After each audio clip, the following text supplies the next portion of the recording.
You're watching KATC 3, Acadiana's news channel at 6. Weathering the storm, we have team coverage tonight with reporters throughout Acadiana taking a look at storm damage in your parish and finding out how it impacted you.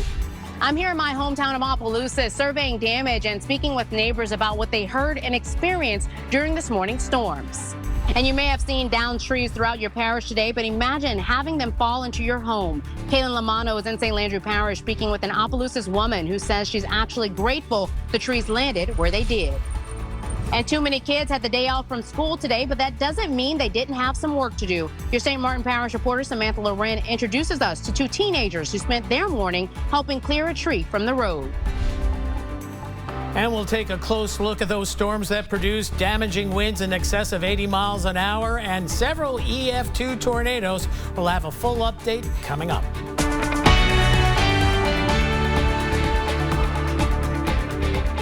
Hello, Acadiana. I'm Jasmine Thibodeau. Well, I'm here in my hometown of Opelousas, where there was widespread damage in St. Landry Parish from Lawtell all the way to Melville. And if you take a look right here, you can see this large piece of roofing that was removed from this doctor's office right here in St. Landry Parish. You can see that there's roofing material that even flew off, going all over the parking lot, even onto the frontage road right here.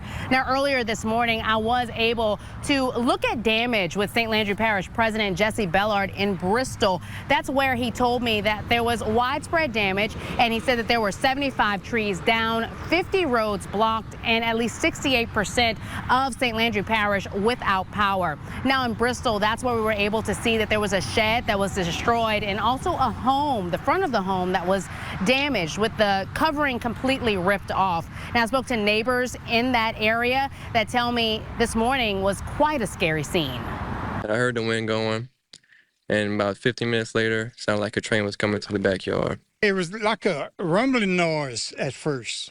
And then when we looked outside, we seen metal flying all over the place. But it was all in a matter of minutes it happened. We looked out, we seen a ball of fire. But what happened, the electricity had hit the tin, and that sent a shockwave out. Bellard tells me that there were injuries in St. Landry Parish. It happened this morning at the Yambly building. He says people were lined up for a food drive this morning when trees started coming down and landed on one car, trapping 4 people inside. One of the 4 was seriously injured. He says she's now paralyzed and was transported to Baton Rouge for treatment. No word on her current condition.